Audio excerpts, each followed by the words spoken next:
Hello, my friends. Welcome to another edition of Here's What We Know, the podcast of unexpected conversations. And I'll tell you, you know what's rare? You know, it's one of the rare things. There are very few people you meet who have certain life experiences. Like, have you ever met a general in an army or an admiral? Very rare. Very rare. One of the other rare things you meet are Olympic athletes. And the next rarest thing you meet are gold medalists. And then the rarest of the rare, world record holders. This guy, Cullen Andrew Jones. I like to think he was named after the Braves baseball player, but he doesn't spell Andrew with a U. No. Cullen, how are you? I'm doing well. And Andrew was my mom's, my mom and my dad were on a feud on the name, and Andrew had to start with an A. So my mom was like, fine, Andrew. So okay, but it was between the two of them. Cullen is not the most common name, right? It's not. I don't know where my dad got that one. Names that are a little outside of the box. It's almost like you're destined for greatness. You rarely appreciate that. Well, you rarely see like an Olympic athlete or a top of the line named Fred. You just don't. Right? Yeah. Well, it is rare, except for my good friend Fred Bousquet. But other than that, he's Fred, so it's different. Not in the U.S. It's different. It's different. Let me just ask, Cullen, has Fred Don't do that. Don't do that. I'm just throwing that out there. So it's like you're already destined for this wonderful life you had, and it's been appreciate that. It is such an amazing journey. As I was doing my research on you, and you just come away, every now and you meet these people who just every next stage is a little more impressive than the next, right? Than the previous stage. And you're one of those guys. I appreciate that. I said it to you a little bit earlier before we started rolling, but I'd rather be busy than bored. And as I do board so well. I'm so good at being. That's one of the things that I think it was good at parenting. I think in the toddler stage and the young stage, my wife would tell you, I think I was great at it because I have such a high threshold of boredom. So my sons laugh because the old you cross your legs and ride little horsey down to town, watch out. Sure. Yes. I would do that for the longest time. My son's the same way. He gets bored quickly. So you do two things, do it twice, and he's like, okay, what's next? So I got to keep it spontaneous with this kid. My kids, and I was the perfect guy to put him in the swing and push him. And I was pushed up and he had fallen asleep, right? And my wife comes out in the backyard and she goes, "What are you doing?" So I'm just pushing him. He's fallen asleep. She goes, "You've been out here an hour and a half. And you're falling asleep." No. Yeah, because what I can do, and I'll share with you what I can disengage my brain. Okay, so that's an important thing. And it's good for athletics as well. Sometimes you need to disassociate. Oh my gosh, I can't imagine swimming. It used to be my workout. I worked in Albuquerque and there was a gym. I worked the morning show on the radio station. And there was a gym that opened at 4 a.m. and they had an Olympic sized pool. And it was on my way to work. And so I joined this gym and at 4 a.m. each morning, I would go in the pool and swim. And I have to tell you, I learned to loathe it. Because you cannot distract yourself in swimming. See, I run and I can put on my headphones, my iPad, my iPod, and I can listen to an audiobook and I can be distracted from the horror that is running. I get it, because in swimming, you only have the black line at the bottom of the pool. You just got to stare at it and have that song that you're playing over and over in your head. Yeah, I get it. Okay, here's my thing. Apple teased us with this a few years ago, but they never came through with it. Waterproof headphones. Yeah, there's a couple of brands out there that put out some, but I got to say, at the speed that I'm moving, they always fall out. Okay, that was a backhanded slash at me because they never meant to be. They never fell out of my head because I was, you could time me with a calendar, Cullen. That's how fast I'm running, and that's how I fast I like swam. that. That it was going to take a while for me to get there. Can I ask you, how do you get past that boredom? Just a simple, stupid question, because we've all been there. You've It's tried not a million laps. stupid. We all know.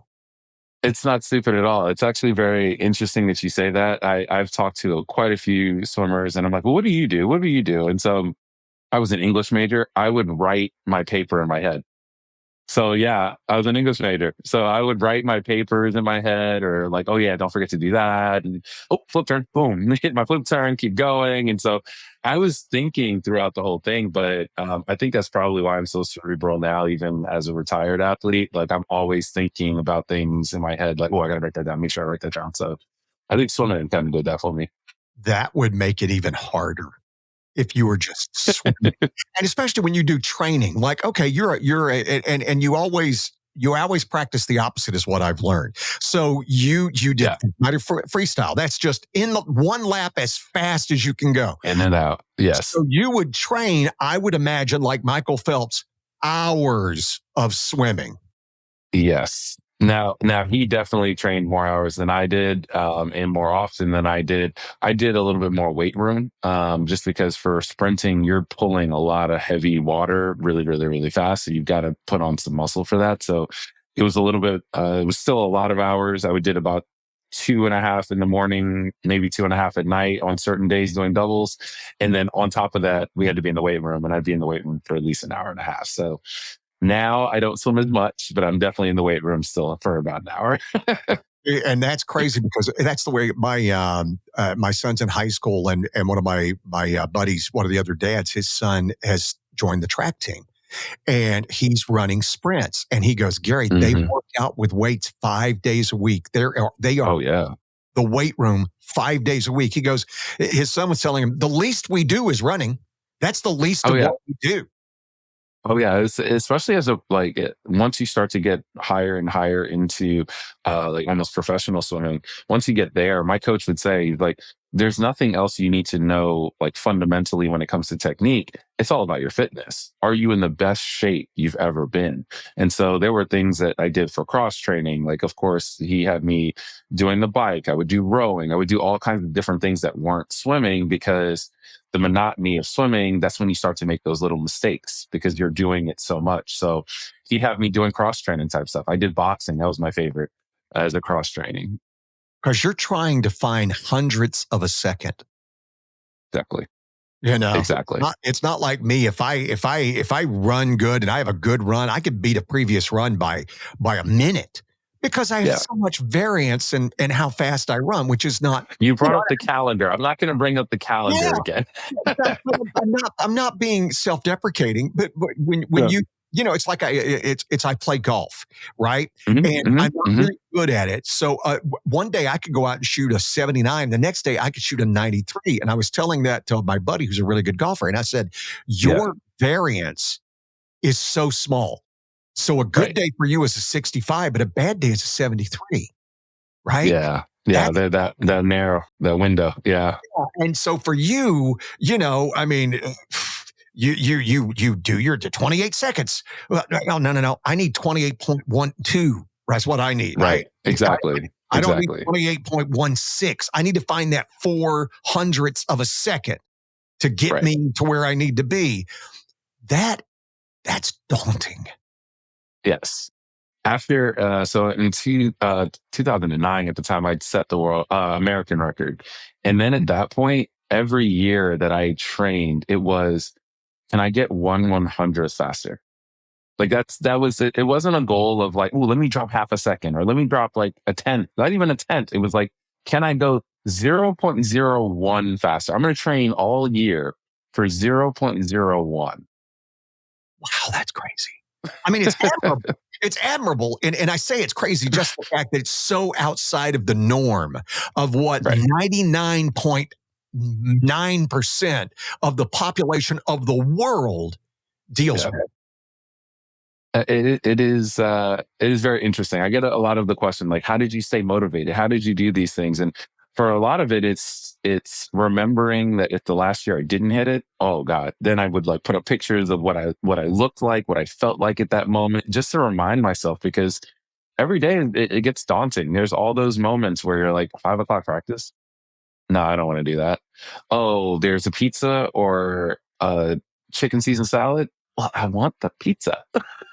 So like you have to live the goal. So I would have to set up things in my life and systems in my life that keep me, excited about the fact of trying to get 0.01. Can you explain to me in this way? What was it during, and I'm talking during like 2012, you're getting ready to go to London, you're Yeah. Yeah. explain to me what a day was like, and then expand that. What was a week like for you? Okay. Can I go back a little bit further? 2011. Yeah, So the year before. yeah. Whenever you jump Yeah. into it, I'm just looking for a moment where you were at the height of your training. Yes. Okay. So I went to 2011. It was at World Championships. I was in China racing, and I didn't even make a semifinal. I made the team, didn't make a semifinal, and I was distracted. And my coach was not there at the time, but um, Bob Bowman, who's legendary coach, he's Leon Marchand's coach. He's Michael Phelps' coach. Comes up and is like, this stinks. And I'm like, what? And he goes, one of the best swimmers of the 100 freestyle can't get focused enough to represent his country. And I'm like, how? Like, come on, Bob, like you are the guy. Like that hurt. Yeah. Then I come home and my coach calls me, David Morris, and he's like, dude, you got a gold medal in 2008. Like, what are you doing? Like, why are you even so focused about this? Just retire. You've done it. You've been to the highest of art. Just don't embarrass yourself. And I'm like, oh, ow, that hurt too. My That coach, hurts my coach. for me to hear it right now. That hurts. And then my phone rings like literally a couple of days later, and it's my mom. And she goes, oh my God, Cullen, what was that? You will not disrespect the Jones name. And I'm like, Mom, tell me what my 50 free time is. And she's like, well, I don't know. I'm like, okay, get out of here. All right. But you're right. I wasn't focused. You're right. And then there was a swimmer that said it would take a natural disaster for him not to win. Now, I don't know if he actually said this, and he and I are good friends. So I'm not going to say his name, but he said that. And it got me so fired up because at that point, I was kind of lost. I was, going to practice. I wasn't trying as hard as I should have been. I wasn't as focused as I needed to be. But I just got fired up by that because for me, it was like, you just told me I can't. Oh, no, no, no, no, no. So to answer your question about what I did, right after that, I had the goal time all over my apartment. I was like, I lived that moment of feeling Bob say, get your stuff together. My coach saying, don't you embarrass yourself. My mom saying, don't you embarrass this family.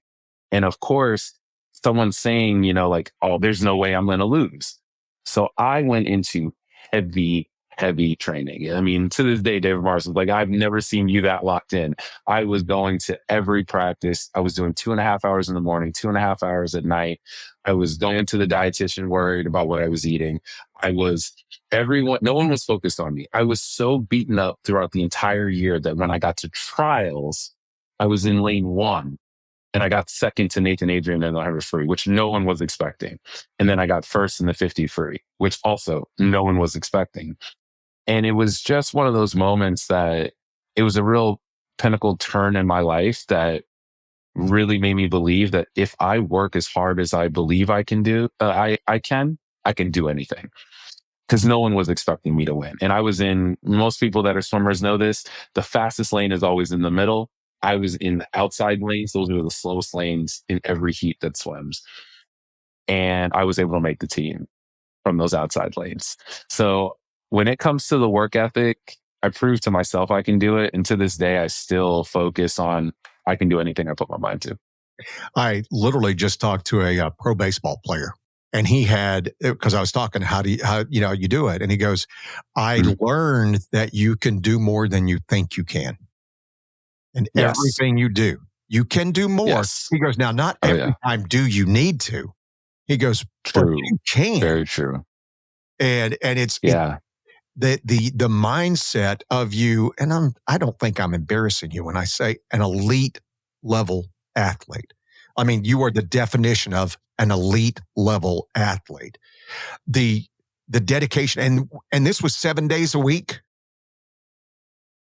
Yeah, I mean, well, I took Sundays off, so it was 6 days a week, and that's why Phelps is the GOAT. He didn't take days off. He did 7. And yeah, I needed that time, and even my coach was like, when I was that locked in, he's like, "You need to rest." Because just like the baseball player you talked about, recovery is something that we are now just starting to talk about in the last probably 10 years, about how important it is to recover, to make sure that you can go back into that well of, like, kind of beating yourself up and being ready. um but for me, my coach had to tell me, like, okay, well, go sit down somewhere and recover, rest, so that we can go back and hit it hard again the next day. So yeah, it doesn't mean just because you can push yourself further, doesn't mean that you always should. I love asking different athletes this question because I've done this over the years. So I've had a chance to talk to a lot of people, right? Talk to Mary Lou Retton, talk to Christy Oh wow, Yamaguchi, yeah. talk to Carrie Walsh. I've just talked to a lot of Love people. Carrie. Yeah, She's the best. Carrie's the she's best. amazing. She's actually a family friend, so I've had a chance to get Oh, I them. love it.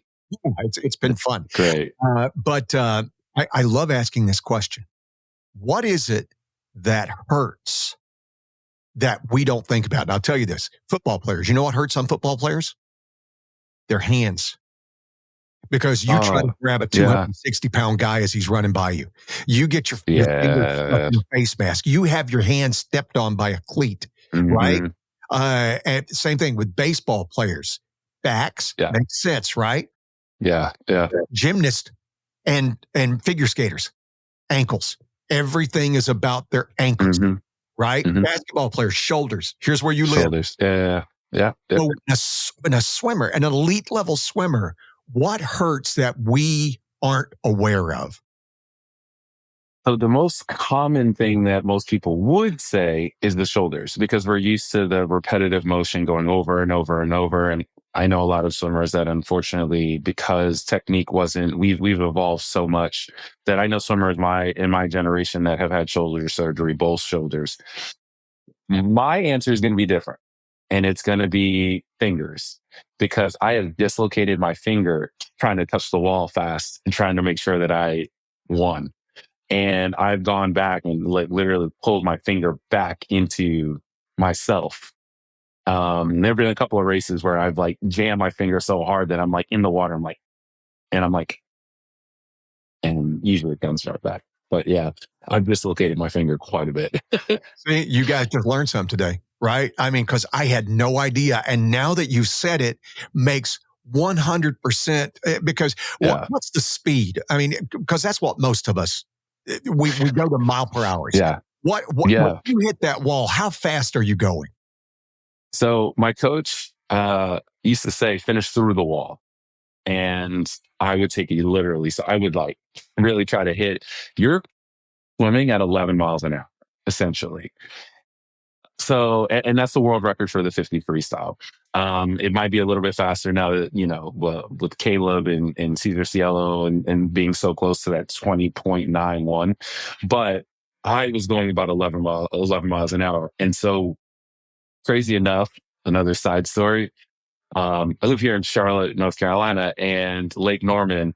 We used to do lake swims, and our coach would set the boat to 11 miles an hour and have us jump off to try to keep up as training at 11 miles an hour. You had to try to hold that speed as fast as you possibly could.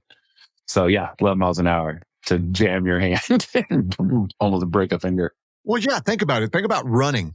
Think about running at Oh 11. yeah, If you're running at yeah. 11 miles an hour, you're hauling. Oh yeah, you're You're going. not 20 miles an hour like those guys. But if you're running at 11 miles an hour, you are running what? If you're on a treadmill, that's like an 8 or a 9 or a 10, Oh yeah, somewhere in that area. you're moving.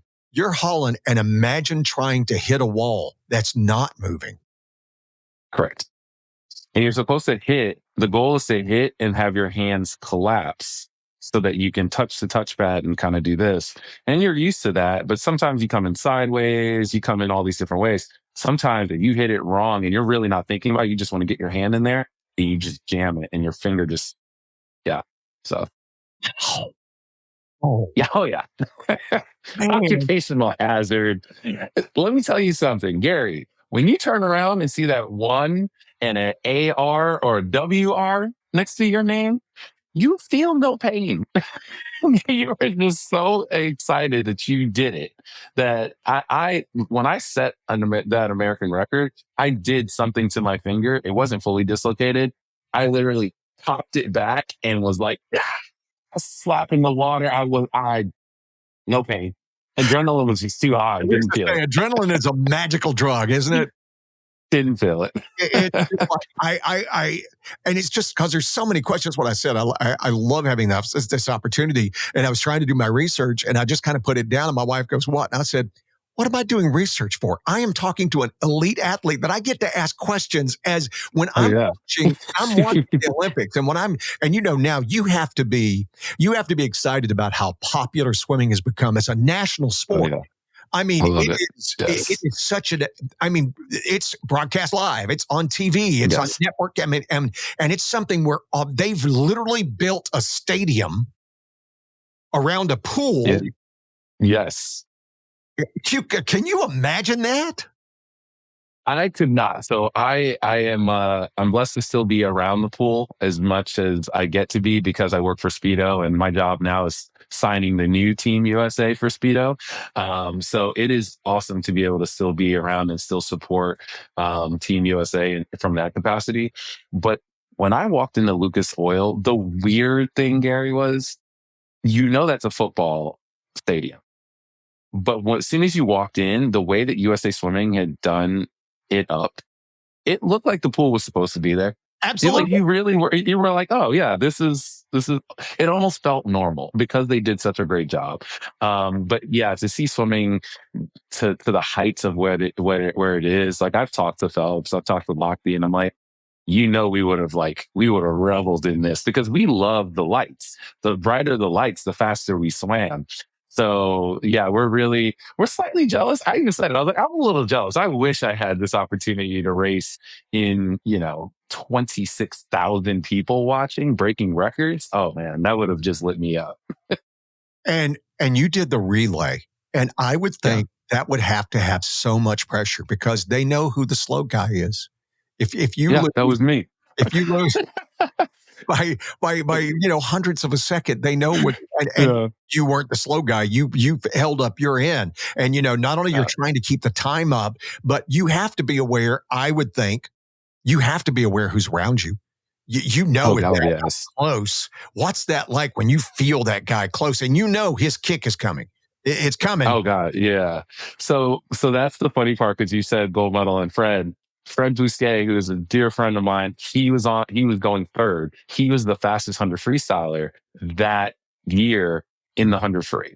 And so I'm racing against him as the slowest guy, and my time is a 47.6, which is still arguably a good time even for today's standard. And I'm sitting here like, I got to race my friend. This is awful. And he and I had the same coach under David Marsh.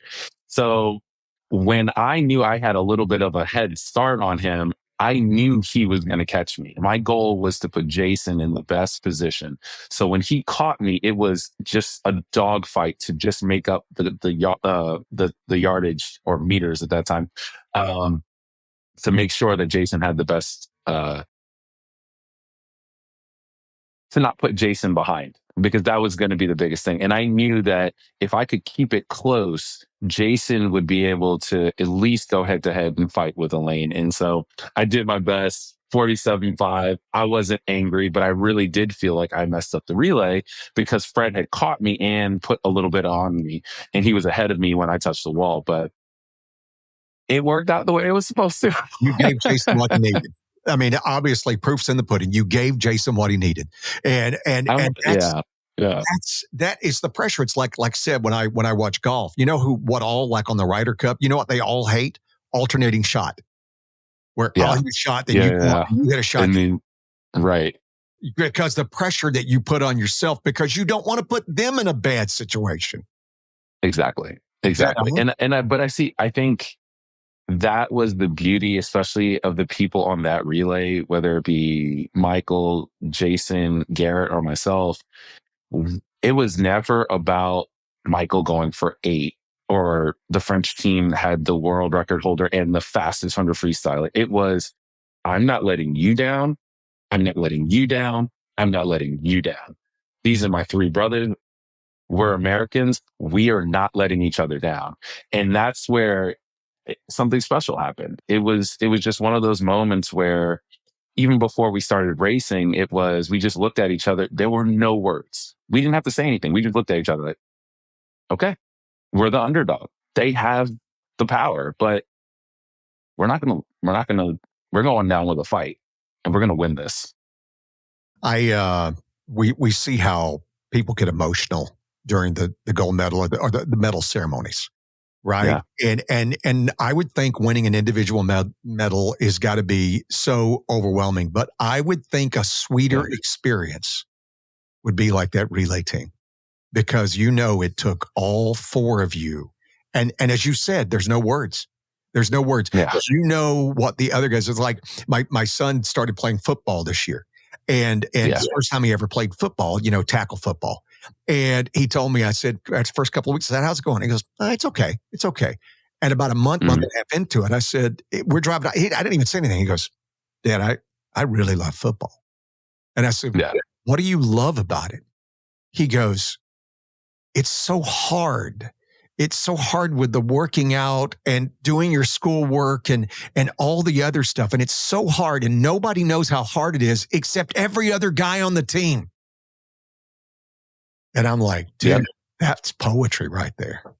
Yeah, he's got the bug, man. That's the bug right there. It's, so many people, they talk about, getting the Olympic rings tattooed on you. And I think one of the biggest things for us is we did an event, I want to say it was like 2016, where it was the last time that the 4 of us were together again. And there's just a camaraderie there that we went through in any Olympic team. Like, you've built something that no one else will understand unless you were there, you went through it. And he's feeling it. He's feeling it. And that gives me goosebumps, because I love that feeling. I miss that feeling so much. I join teams now and I'm like, okay, let's go. And they're like, Cullen's like intense. I'm like, yeah, because I know what it feels like, We all want a better life. And what's the most valuable thing we have? Our health, right? Are you ready to make that a priority? My friend Candy Woodring shared the Tranol product line with me. Tranol is French for change life, and that's their goal. They offer products you've been curious about, like Activate, the GLP-1 line that helps curb appetite, the Enrich supplement that helps your body be more efficient in the use of food. What sets their products apart is they're all certified, backed by research, all natural, gluten-free, with no oil or other chemicals. As Candy says, what do you have to lose? Try the product. Email her at the link below, and she will reimburse your shipping cost and will work to make sure you're 100% satisfied. Change your life by clicking the link below. How much fun? Because the Olympics is over a two-week period, right? Yes. And swimming is usually in the second week, isn't it? First week.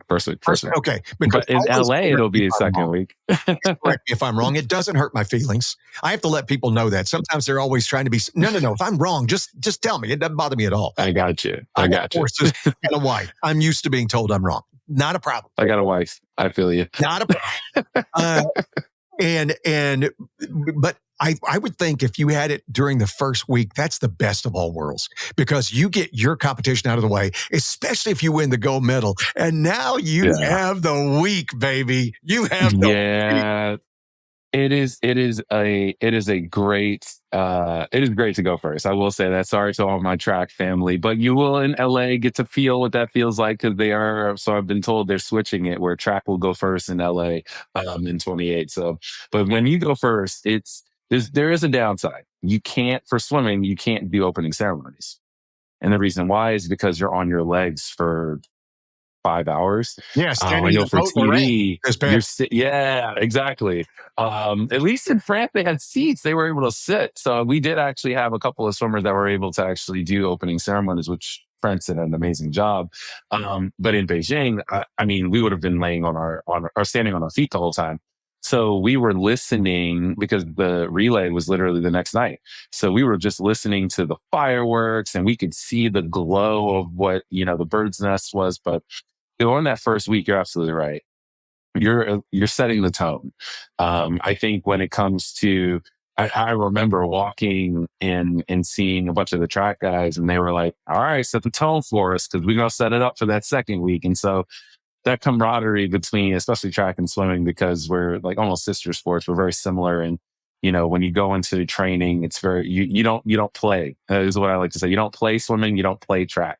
Because when you go to train, you're training to try to be better. So to be that much better for training, for swimming and track. So we have this thing where, all right, you warm it up for us, and then track's gonna knock it down. So it's a little bit flip for LA. My wife works for a technology company and she works for Cisco, and she's doing the Olympics in 28. She's oh, nice. 30. So it's like, my boys are already like, "Can we go?" And she's like, "Oh, I'll see what we can do. We'll see. Well, yeah, maybe. We'll see. Well, how are your grades? Well, yeah, exactly. And that's what I love about the Olympic sports. And I'm not trying to cast shade. I'm not. I love the cut and dried sports. You're either fast or you're not. Mm-hmm. You either jump higher or you don't. There's no judging. Yep. It's just like, it's either that or it's you and the clock, baby, or you and the person next to you. And that's exactly. And that's what makes it so. That's why they become the stars, Yeah. And I'm not trying to besmirch, but like diving. And they do a great job of telling me, "Oh, well, they did this and this and that. But in the end, it's 4, 5, 6 people going, "Yeah, it was in that," but we don't know. Yeah. We don't know. And it seems like those guys only in America, I'm not talking worldwide, but it seems like those never become the stars that a Michael Phelps does or an Usain Bolt does because that's it. That guy's the fastest guy in the world. That guy jumps higher than anybody else. That's the fastest high hurdler in the world right there. And absolutely. And just, I find it so just, amazing. Well, they do a good job of telling the stories beforehand too. So you build in everyone becomes a character for you. You're standing behind someone because, NBC and they do a great job of showing these mini docs on each person. So perfect example. And I love this girl. She's amazing. Lydia Jacoby, coming from Alaska and then getting a gold medal. I mean, the whole state went crazy after her because, this 100 breaststroker, this young 100 breaststroker just comes. They told this story. And to this day, people know who Lydia Jacoby is because that's the woman from Alaska who tore it up and got a gold medal. And, there was no question. She put her hand on the wall. She became an icon. Wow. And speaking of stories, man, you got a good one. You've got a story. I mean, because nearly drowning and then becoming an Olympian before it started. Right? Yes. Water could have been your biggest enemy and everything. Because tell me 100%. About that day. 5 years old, right?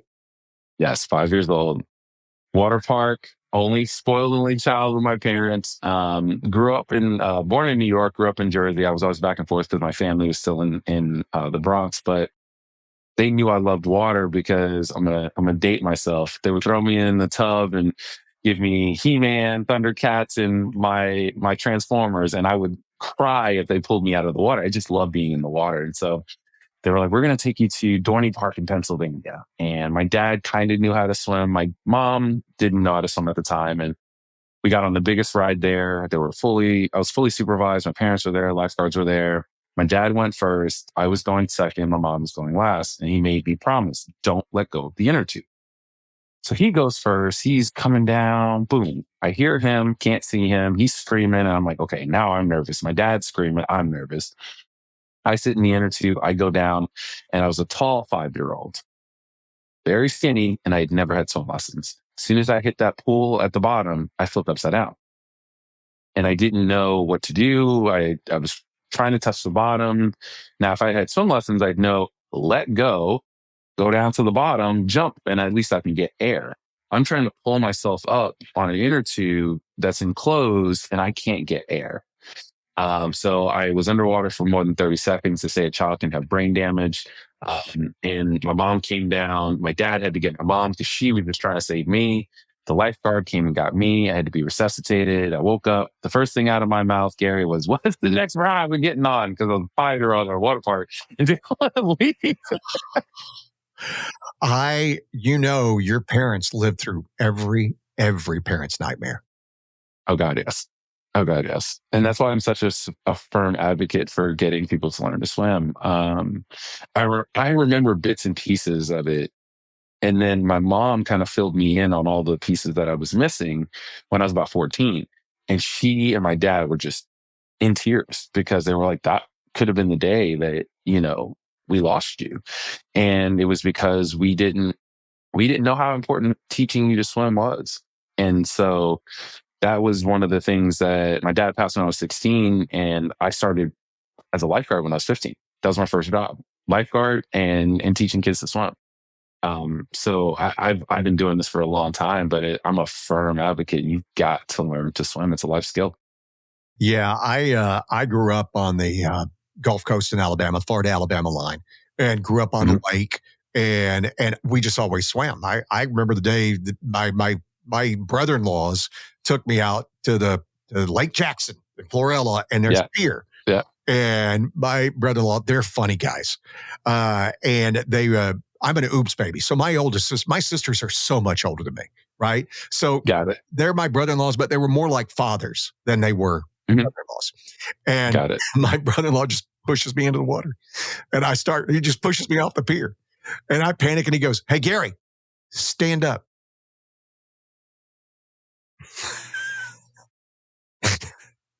And he goes, "Okay, we weren't going to let you drown. We weren't going to do anything." But instead, they took the attitude, if we tried to walk in, you're going to get scared. Jump in. Now you've had your first conquering of water.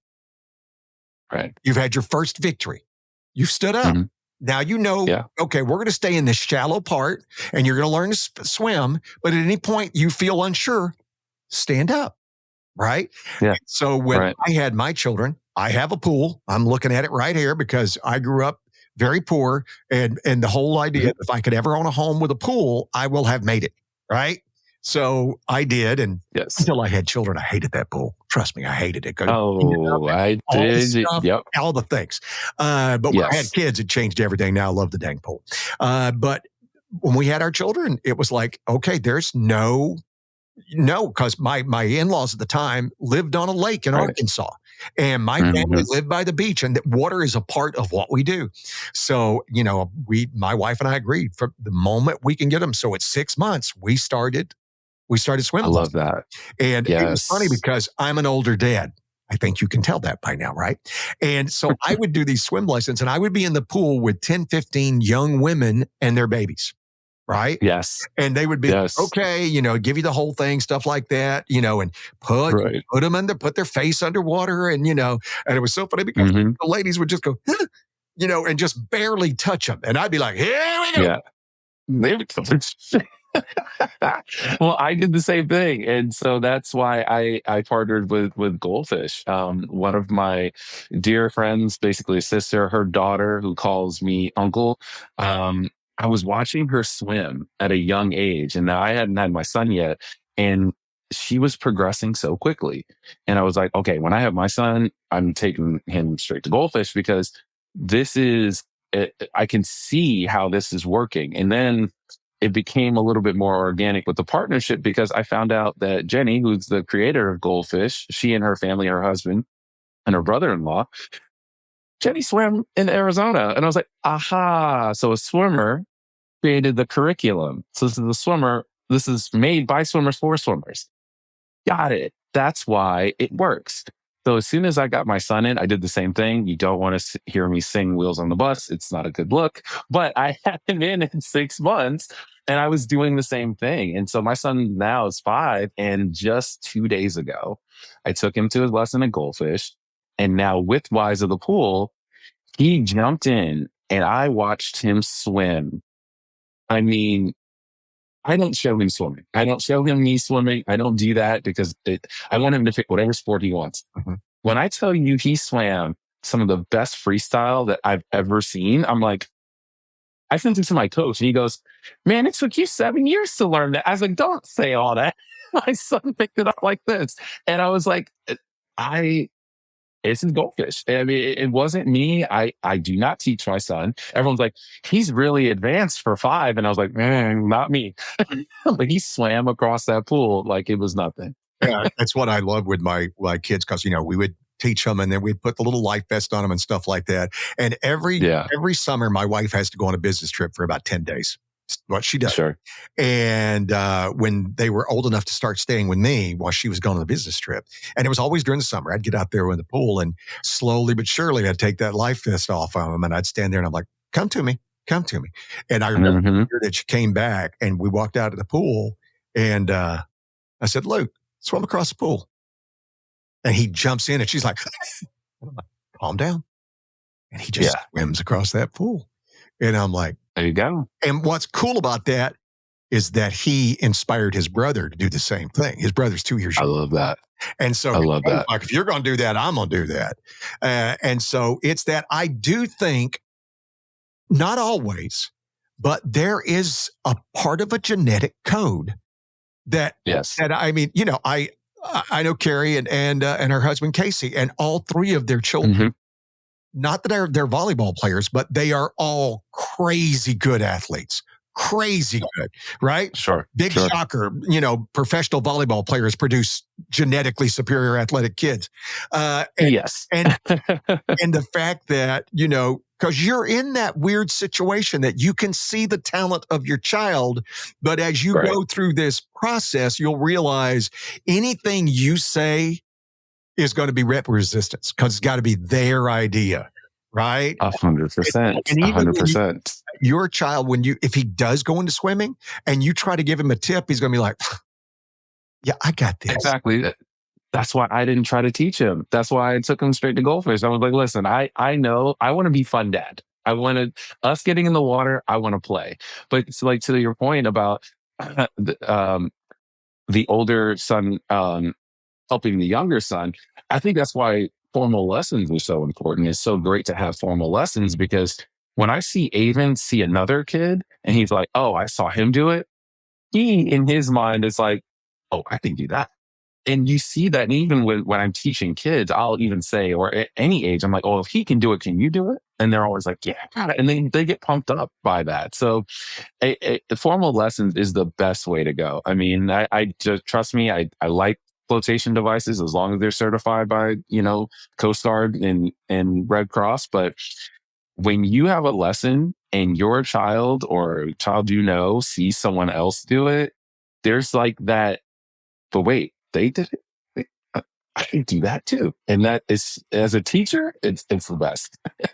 Well, you're going to go through this whole thing, especially when they get older, right? 9, 10, 11, 12.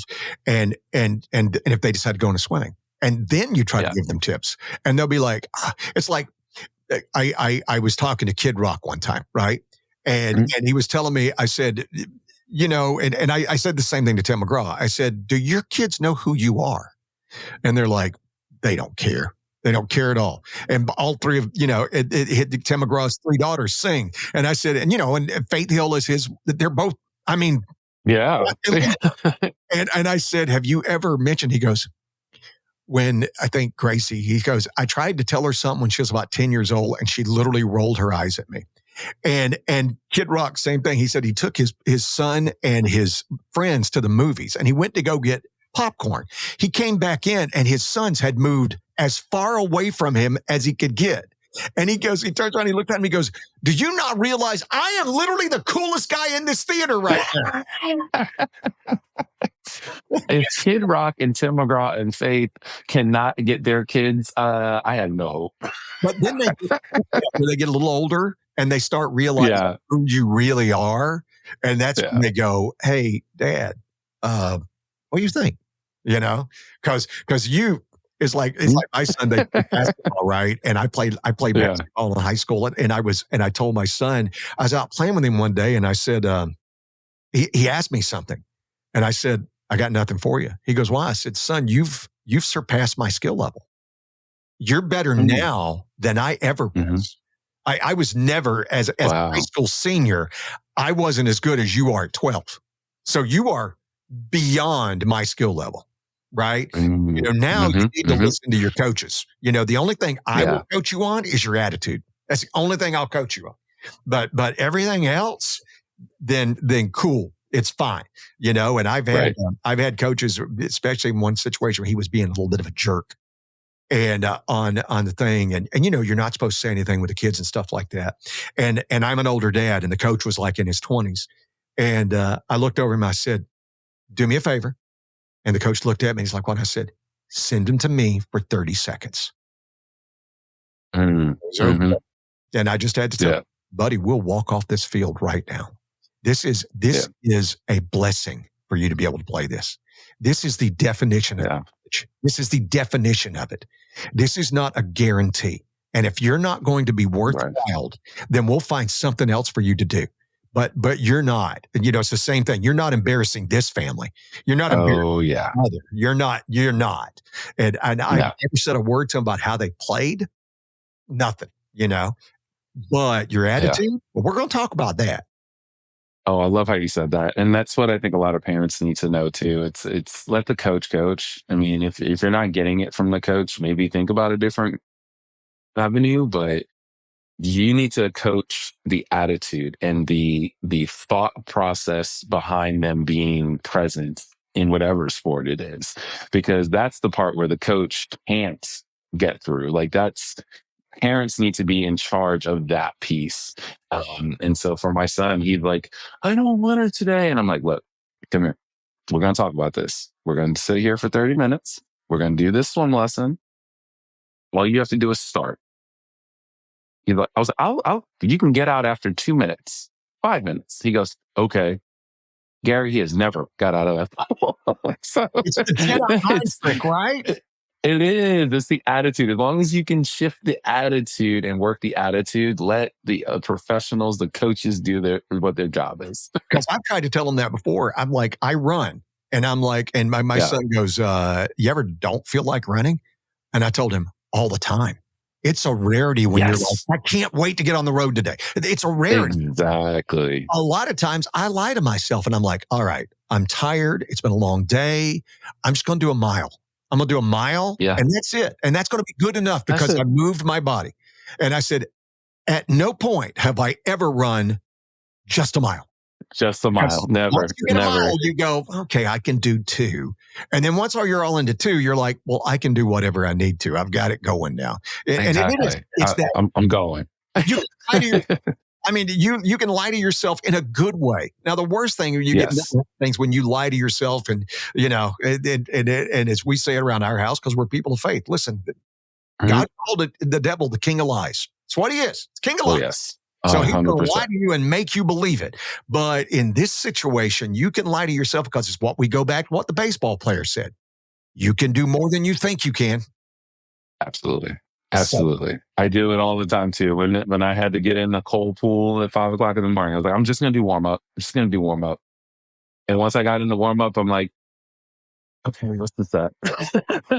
I'm here. I'm ready. Let's go. I did get distracted because I go down rabbit holes, as you can tell. That's what I love about conversations like this, because I love going down all the different rabbit holes. But how good, let's go back to the Olympics. That second week when yours was out the first, what are the parties like on the second week? Come on. I mean, you don't have to give anybody's name. And you don't have to give me details. You just have to tell me, what is it like?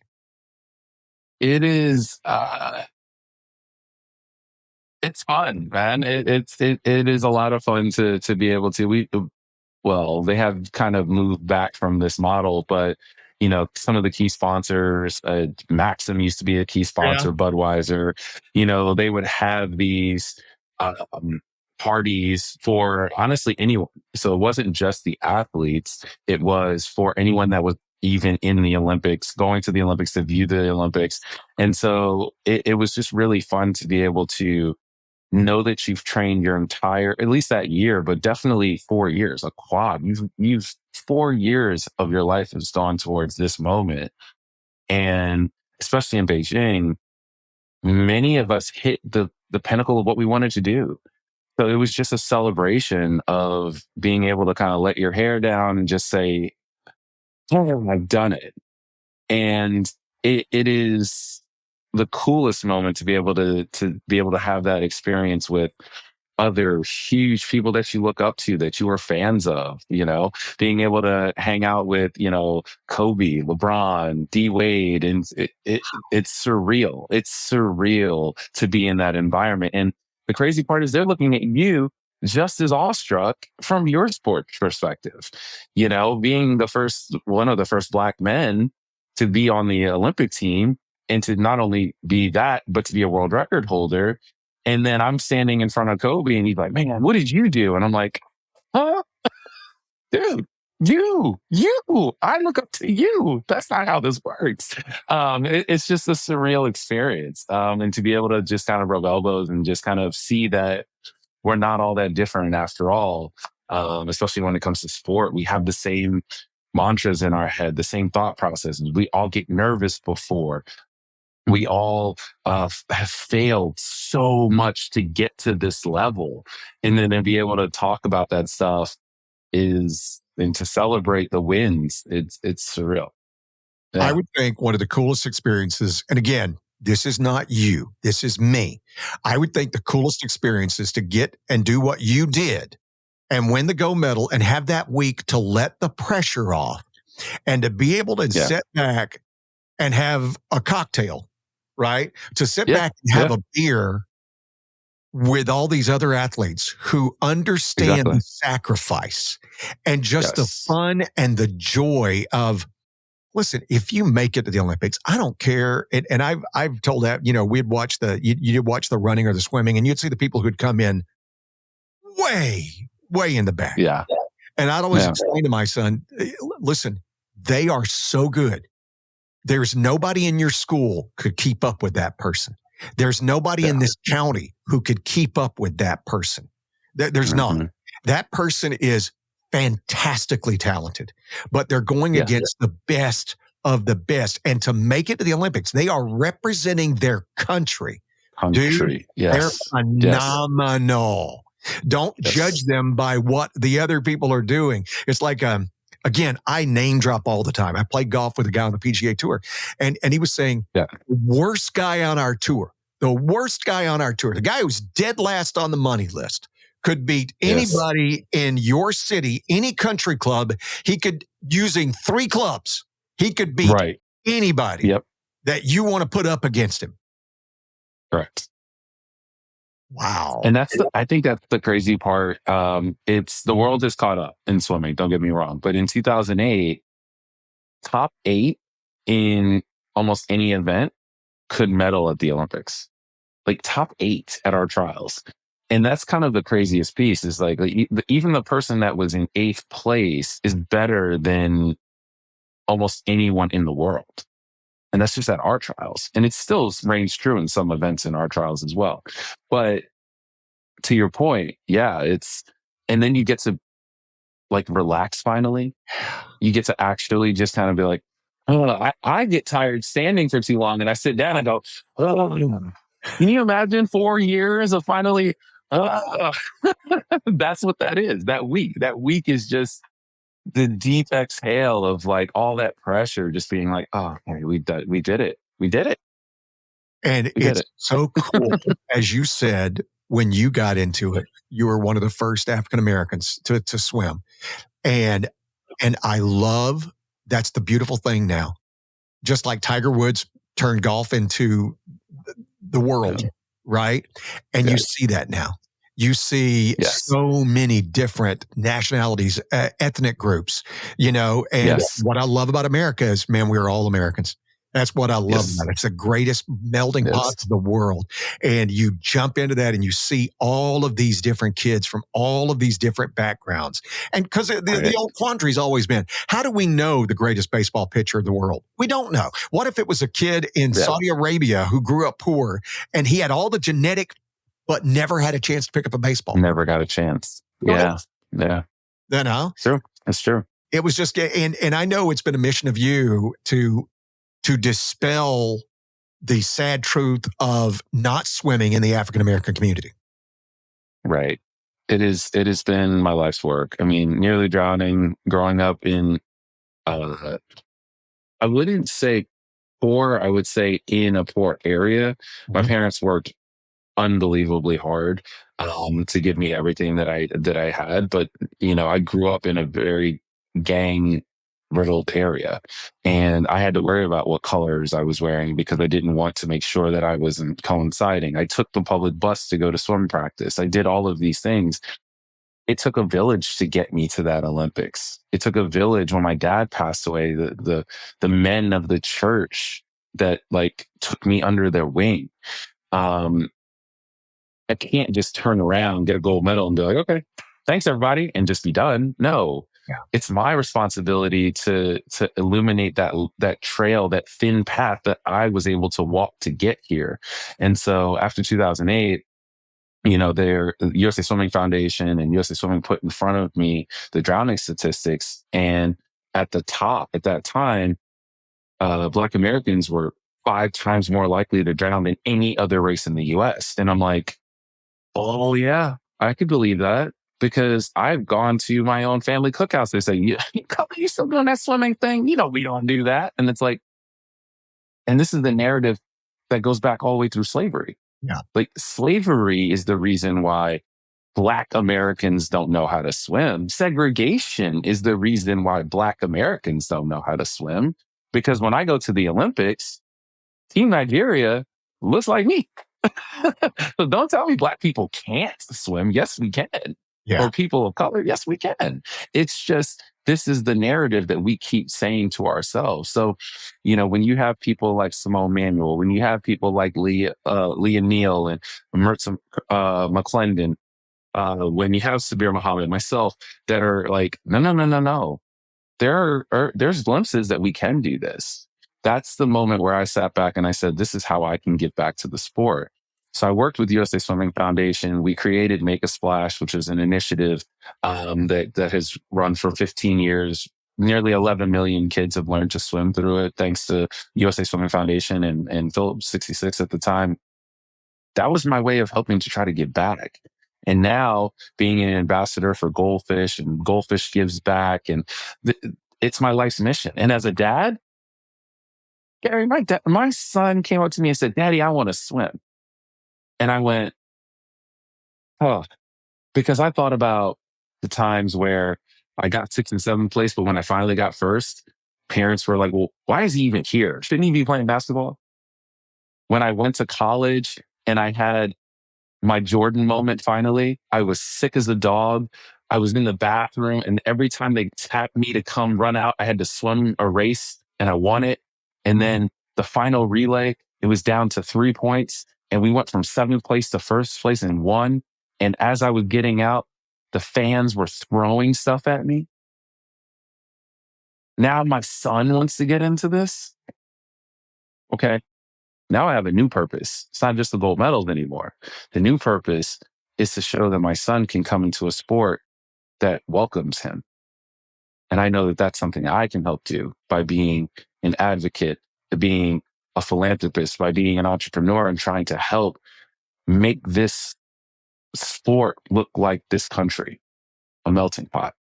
So that my son, when he says, I want to swim, he doesn't have to go through what I went through. Amen. That's my mission now. And as I've said before, you don't really realize what you really were put here for, while you're going through it. That you were learning, you thought it was about winning an Olympic gold. Okay, cool. That was cool. Not what you were here for. It's not what you were put here for. It's not what your ultimate purpose and what you, and to be truthful, to give those kids the opportunity, which makes our Olympic teams better. Makes, to get, 100%. Look what happened to baseball when we got rid of that. Look what happened to all of our sports when we started letting everybody into play. It made it better by leaps and bounds. And it's the same thing here, getting those kids to know that you can do this, like I said, I watch golf. When I grew up, watching golf was a bunch of white kids. That's all it was. Yeah. And now you're starting to see Indians and Hispanics and everybody. Matter of fact, I would say it's crazy by how many, when you introduce golf to India, there's 1 billion people. I'm thinking 100,000 are going to be really good at this. And for sure. giving them that opportunity. And it's so cool that you realize that. It's so cool that your faith helps you with that. And realizing the whole thing that you're truly doing. And as I've said before, we rarely know when we're being blessed at the moment we're being blessed. You know? Exactly. And when we get to the other side and your great grandfather walks up to you and goes, I'm proud of you. I'm so proud of you that you created a life that everybody else is going to get. You walk the path now that other people get to walk. That right there, that's cool. That's fair.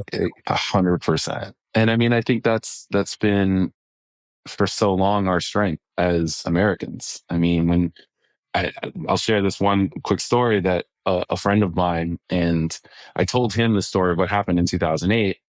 9/11 had happened. We were even worried about even going to participate in the 2008 Olympics. And we walk into the team room and there was a flag with a note on it. And it was from our armed forces. And what they basically said was, you guys give us hope. Go out there. We are rooting for you. And I mean, there wasn't a dry eye. I'm getting choked up now. There was not a dry eye in that room. And every single day before a session, we all walked past that flag and tapped that flag every single time because we believed, just like in our armed forces, we are stronger together. Amen. And I think for this country, especially right now, very divided, we need to remember that what this has been built on is that we are stronger together, whether it be sports, whether it be in our armed forces, whether it be us just as a country, we are stronger together. And we have to believe that. When you sit down with anybody and talk, I don't care how diametrically opposed you are. If you truly talk, you'll be amazed by how much you agree on. Oh, yeah. 100%. You're shocked by how much you agree on. 100%. And letting those small things get in our way is just stupid. I know you're bored. You don't have time to be bored. And I know you've got things to do. And I'm so I asked for an hour and that's all I'm going to get. But tell me real quick what all you're doing right now. So right now, I actually, like I said, I work for Speedo. I still get to be around the sport. So I'm very excited for LA. So for all those listening, get excited. Team USA is looking really good going into it. The world's getting faster, but that's the beauty of sport. That means that there's going to be tighter races, closer finishes, and it just gets more exciting.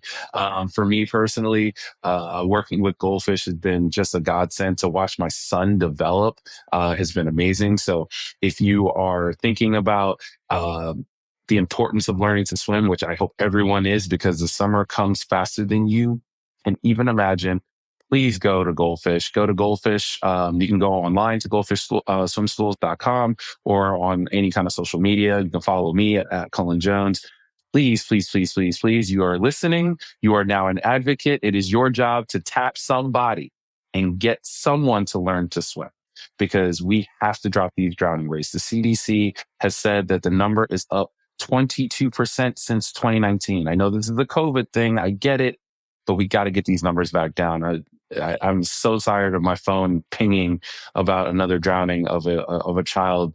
And many of these are preventable by just having swim lessons. Find all the links on this podcast, all the links he's talking about, Goldfish, follow Cullen. It's great. And I do want to ask you one favor. I'll wait after the Olympics, but can we come back and do this again after the Olympics so we can talk about what happened? I would love it. And because I didn't, if you would have me, let's do it. I want to do all the rabbit holes. I want to find out just how important swimwear is and stuff, and all the science goes behind into it. And I want to go there, you deep dive on that. But this has been an honor. You, my friend, are a joy. And on behalf of America, thank you for the gold medals. Thank you for representing us so amazingly well. But you're an even better human than you are an athlete. And that's saying something. Thank you. Thank you for saying that. That means a lot. Thank you.